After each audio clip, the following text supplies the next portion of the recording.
Welcome to Smart Wealth with Joshua. Your daily stock analysis and catalyst talk. Today, we're looking at Nebius Group. If you find our talks useful, please consider subscribe, like, and comment underneath to support our podcast. And if there's any stock you want us to look into, leave it in the comment section below. So let's get into the analysis. Okay, let's just jump right in. Because the story with Nebius isn't your typical slow and steady growth narrative. Not at all. We're talking about a critical AI infrastructure provider, and they are in what you could only call a ferocious land grab phase. A land grab, meaning they're just expanding capacity as fast as they possibly can. Exactly. To meet what is, truly explosive demand for AI compute. And when you say explosive, the numbers really back that up, don't they? They really do. If you look at Q3 2025, revenue was up.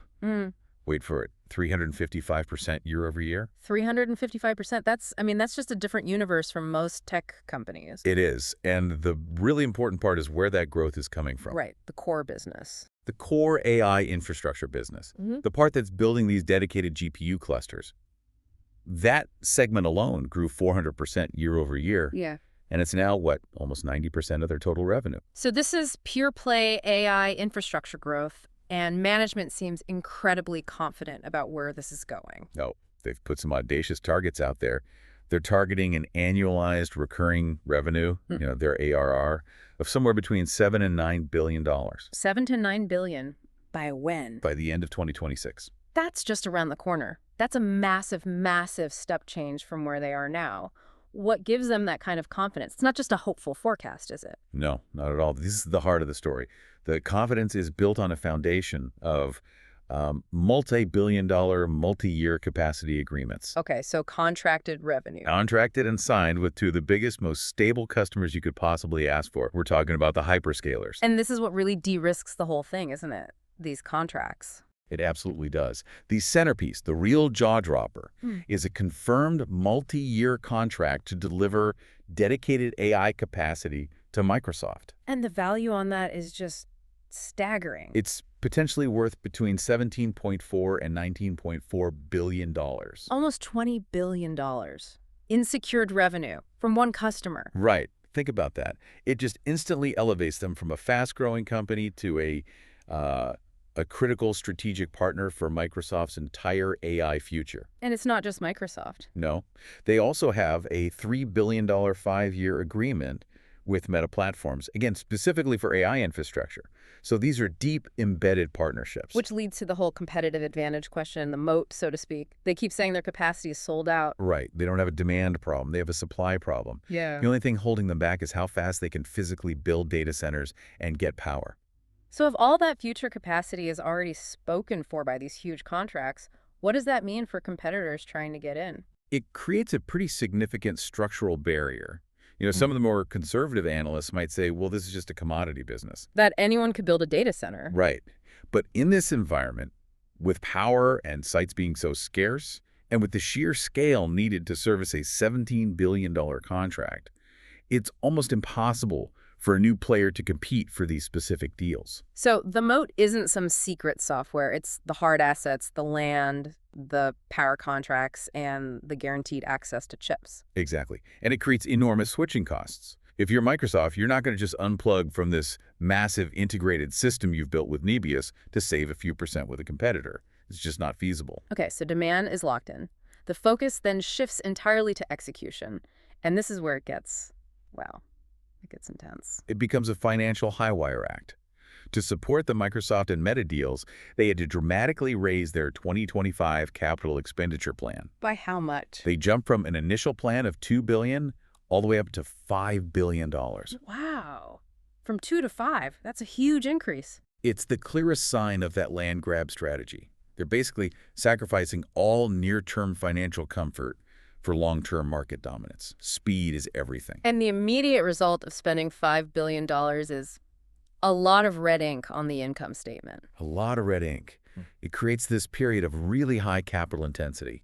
For Q3, they reported a widening net loss of about $120 million. So cash flow is negative. Deeply negative. But, and you have to understand this, it's negative by design. Yeah. They're choosing growth now knowing profit will come later. But there's another story happening underneath that headline loss, right? The operational side of the business that's already running. Yes, and this is the crucial nuance. If you isolate the core infrastructure business that's already deployed and making money, it's showing incredible leverage. What do the margins look like there? The adjusted EBITDA margin for that core segment expanded to nearly 19% in Q3. So that tells you the underlying business model is very, very profitable once the assets are built. So it's not a question of if they can make money, but when the revenue from the new builds starts to outweigh the massive spending. Precisely. And management has actually given us a target for that inflection point. Oh, really? When do they expect that to happen? They expect the group-level adjusted EBITDA, so the whole company, to turn slightly positive by the end of 2025. Okay, so by the end of next year. Hitting that would be a huge milestone. It would prove the model works even while they're still in this heavy spending phase. A profoundly significant milestone, yes. All right, let's pivot a bit. If the reward is so massive, what's the big risk here? Let's talk about the bear case that's making some investors nervous. The primary risk, the one you just can't ignore, is customer concentration. Microsoft and Meta. Microsoft and Meta. As wonderful as those contracts are for security, it also means your entire future, that entire $7 to $9 billion target, is riding on two companies. So what happens if one of them changes its AI strategy? Or maybe they face delays on their end? Exactly. Any major shift from them could derail Nebius's targets pretty significantly. You're not just betting on Nebius to execute, you're betting on the continued, uninterrupted execution of your two biggest customers. And that's a risk you can't really control. The other big concern, I imagine, is how they're paying for all this, that $5 billion CapEx plan. Correct. Funding and dilution.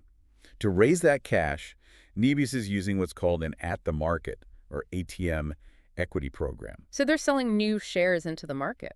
Continuously. They can issue up to 25 million new Class A shares. And this has created a bit of an overhang on the stock. It's one of the main reasons for the recent weakness, Because existing shareholders don't know exactly how much their stake is going to be diluted to pay for all this growth. Right. It's sort of a necessary evil, I suppose. You can't build this fast without capital. But it's a cost that shareholders have to be willing to bear. So how has the stock actually reacted to all this? I know it was a massive performer earlier in the year. Oh, it was a true high flyer. It was up over 200% year to date. But then when the news hit about the big CapEx jump and the ATM program, The stock pulled back. it pulled back significantly, about 30% from its highs in October. It's what analysts would call a healthy consolidation. It's trading just under $100 now. A 30% drop sounds scary, but after a 200% run, maybe it was needed. What are the big institutions, the smart money, doing on this pullback? Are they selling or buying? It really looks like they're buying. Institutional ownership is climbing. It's up to nearly 22% of the float now, and we've seen several big funds start brand new positions this year. And the analysts? Overwhelmingly positive. The consensus is a strong buy, with some price targets up around $130, so they still see a lot of upside from here despite the risks. So if you're an investor now, what's the next big event you need to be watching for, the next big checkpoint for their execution? It's the Q4 2025 earnings release. That's expected in late February of 2026. And that report is monumental. Absolutely. It's going to give us the first real update on that $5 billion spending plan. Are they hitting their targets?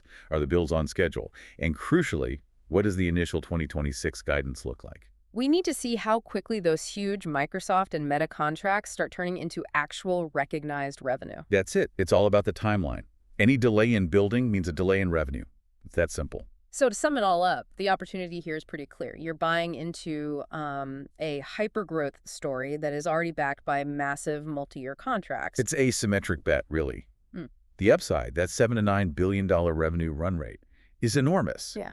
But you absolutely have to be prepared to stomach the volatility, the cash burn, and the share dilution it's going to take to get there. The real question for you, the listener, is whether that risk of dilution and being tied to just two huge customers is worth the potential reward of owning maybe the single fastest growing AI infrastructure player in the world. Thank you for tuning in to Smart Wealth with Joshua.